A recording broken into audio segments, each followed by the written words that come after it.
So a Friday rally snapped a three-day losing streak. The Sensex and the Nifty ended the week in the green. IT bigwigs delivered with Q3 earnings. But what about the others? Big numbers lined up this weekend and the budget is just around the corner. What should you make of all the noise surrounding capital gains tax? And all that glitters is indeed gold. We analyze all of this and more in Editors Roundtable. Thanks so much for tuning in. I have all the editors here with me. Folks, it was a tricky week, right? I mean, we tested the 100 EMA, we tested the December lows. Thankfully, we held on to it, but by and large, the market texture has sort of weakened a bit. I just have to say that this is just week 2 of 2023, right? And it already feels like, we feel jaded. I mean, at least I feel jaded, right? and just 10 days and there is 10,000 crores of selling by the FI. That's a big number for the start of the year. To see 10,000 crores of selling from the FI. That's a big number. So I think at least they've started the year on a bad note for India.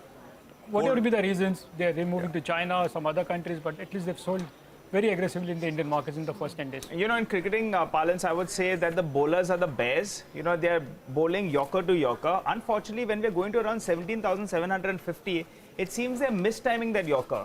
And the bulls are smashing it out of the park. How many times have we gone? So it's the Kohli that's coming in at 17,750? At 750 and smashing it because, you know, not getting the yorker right, and that's why it's resulting in a full toss. I don't know, in the last, 20 days, we must have gone there at least 4 or 5 times. This week, Nigel, we started this week at 18,000, we ended this week at 18,000. Yeah. But in that, every day virtually would have seen a 200, 300 points of rally on the Nifty. So that's the kind of volatility which has been there for the market. Between that, few heart attacks, right? I mean, up and down. And, you know, so what you said, right, Nimesh, which is where is flow going? And I think the data shows that flows are actually heading out to some of the big underperforming markets of 2022. I put this out earlier, and you know, so two tables will come up on your screen. One is returns year to date, and the second is flows year to date. Returns compared to other markets in the region, and flows also compared to the same markets around the region. And I think it's very clear. So the returns are in dollar terms. India is up 1% dollar terms year to date. And look at the other markets, they are up much more. The graphic on your screen is flows. India has seen $1.4 billion of outflows, and other markets have seen, you know, from $500 million all the way to $2.5 billion. So the delta, the difference between what India has done in terms of returns this year and flows this year, when I say this year, it's 2 weeks, right? I mean, so, but it's year to date. So numbers are what they are, and it's very stark. So I think, as all of us were saying, that there is a little bit of reallocation, tactical, short-term, whatever it is, but it is happening. It has happened so far. The question is, will it continue to happen? And I think that is something we'll only be wiser about in hindsight. If the feedback that one gets talking to people who invest here, just here and around the world, as well as that perhaps this has got a little bit more to go before you know, you kind of normalize things a little bit. Just quickly, levels really. I mean, I think that number around 18,000, the precise number is 17,780, 17,774 or so. That is a December low. It got broken once briefly intraday. We've come back above it. But I think that 17,800, just that's the round number to watch out for. And it's crucial that the Nifty kind of holds on to that. Otherwise, I mean, you're looking at the next big support is, you know, a retracement from the June lows of 15,183 to the all-time high. And that number is at about 17,500. So if this goes, you know, technically a 300-point downside kind of starts to open up.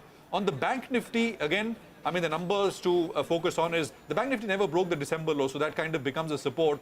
For both the Nifty and the Bank Nifty, the 20-day moving averages, respectively, are, I think, the not trend changer, but I think it'll add more confidence to the bulls. It's not very far away for both. 1 or 2 more days, positive days like what we had on Friday, can result in that. Next week, in terms of cues, I mean, you've got plenty of earnings. So we really get into the thick of the earnings season, starting with, of course, today on Friday with Wipro and over the weekend, and then, of course, next week as well.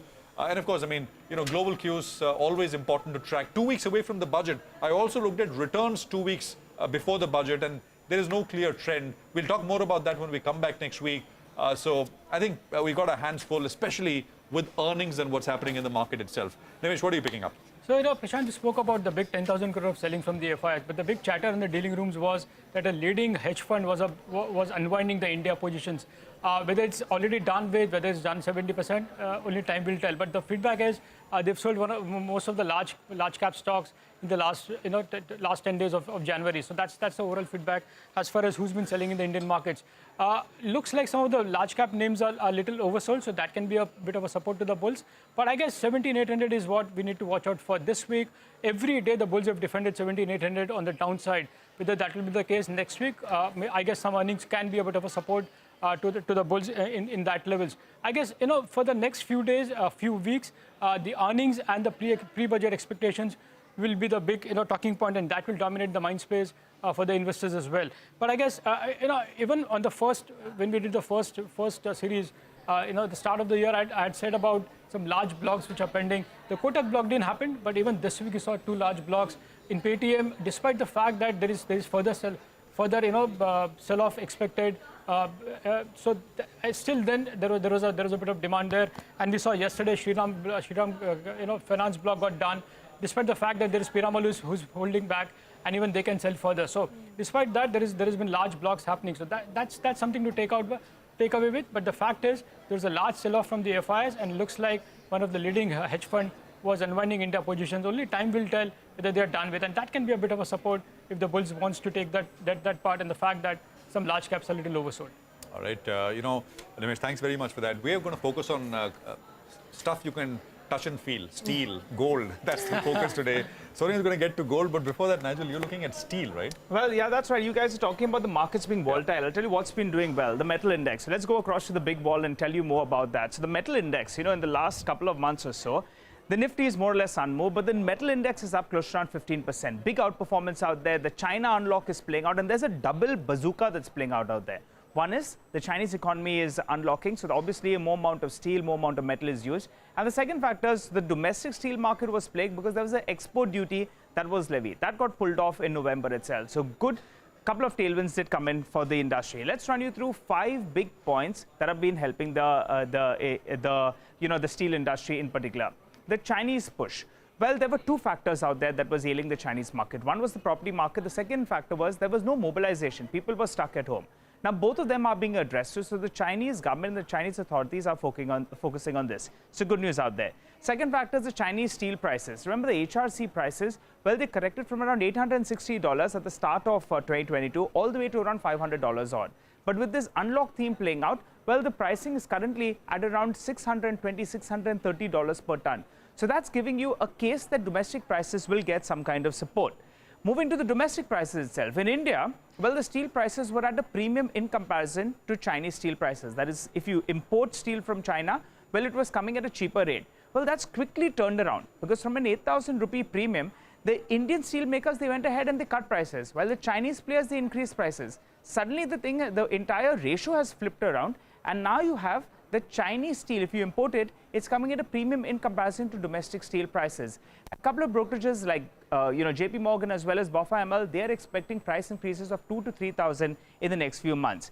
Next up, iron ore prices. They've been on a tear, up close to around 50% from the lows that we recently saw. Remember, if iron ore prices move up, it gives a bit of a base for steel companies as well, and it's advantage India because India gets most of the fairest guys.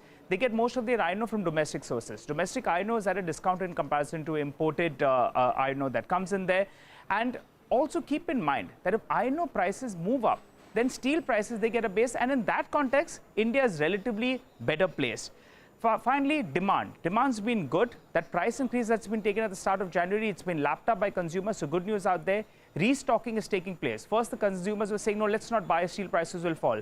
Now they're loading up yet again. And also, in the coming quarter, you'll have export volumes that will pick up. Finally, steel and metals is not really about valuations, but we need to focus on that. It's more about momentum investing.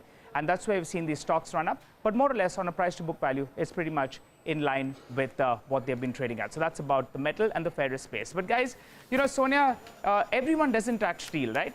People want to look at gold. Suddenly, that's making a comeback. Tell us more about that. You've been tracking that space. And in fact, history suggests that gold's been a decent performer as well. I hope you guys have bought some gold for yourselves, for your wives. My little girl at home. 2.5%. Whenever they tell you to buy gold, you go ahead and do it. Absolutely. There's a big degree of outperformance over there. So I'm going to talk a little bit about that.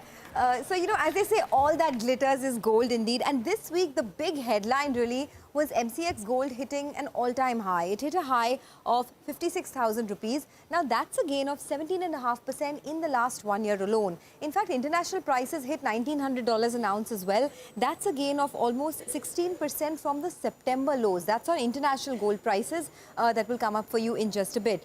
Now the question we're asking today is, with an expectation of a single-digit return in equities this year, or maybe not even that, is it better to move to alternate asset classes like gold? Will there be a continued up move over there?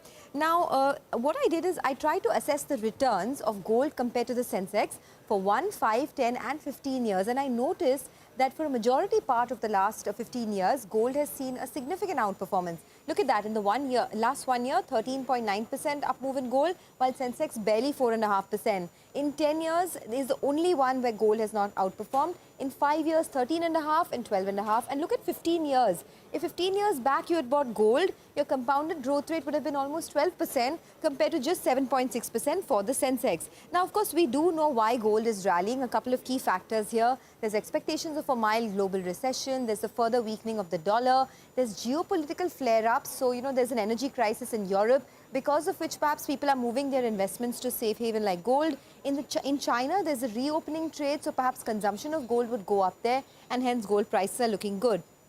But the question we're asking now is, does gold do well in a recession? And yes, it does. In 5 out of the last 7 recessions, gold has actually given positive returns. So we pulled out the data for you. Just look at that. Way back from December of 1973, gold gave you a 66% return in that recession compared to the Dow, which was down about 10%, and so on and so forth. Just take a look at 2001. Gold gave you a 4% return, while the Dow was down about 8.2%. And finally, in March of 2020 to April 2022, gold gave you a 20% return. Of course, the Dow also had a commensurate increase over there. So that's the big takeaway, right?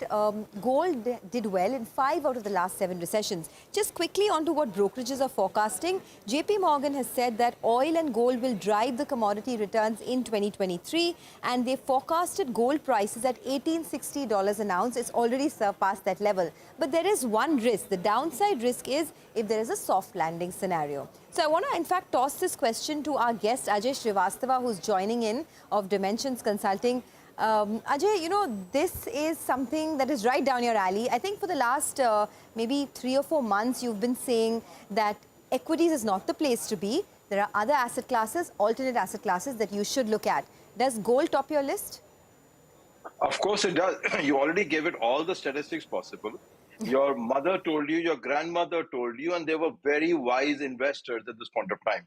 And it's brilliant that you put up this analysis, because it tells people that there is more to investment than the stock market. There's more to investment than the headlines. Simple, straightforward investment strategy, gold. And the reason gold is good is 2 things are happening. Supply doesn't go up dramatically, but all the central banks, whether it's India, whether it's China, whether it's Europe now, they all are stocking up gold. So, not only there is a consumer demand, there is a huge demand from central banks to shore up the gold reserve. And quite obviously, as arithmetic goes, when the reserves go up, the proportion of gold they need to maintain has to also go up, and therefore they need to buy gold. So gold will remain an absolute gold standard for investment for the 3 reasons. Central banks want it. It's most liquid of the all. And when the market hits the real bad patch, it's gold which counts in the end. So I would certainly say gold will remain, should remain a decent part of, I'm not saying put everything in gold, but should remain a decent part of your portfolio. And I think I heard you saying jewelry. Don't even count that as an investment. Man, that's an expense. Book it. Sovereign gold bonds. Yeah, I know what you're getting to. Ajay, so exactly that point. And just to complete that loop on gold, what is the best way to own it? I mean, gold, in what form? Sovereign bonds or something else? ETF. I think I would say sovereign gold bonds is good, but I would still prefer physical gold to hold with us, because government is government at the end of the day. Physical gold I would like to keep, and so some of the coins which are coming up in the Hong Kong coin and the other stuff is a premium to the market. You can't get them if you want a large quantity.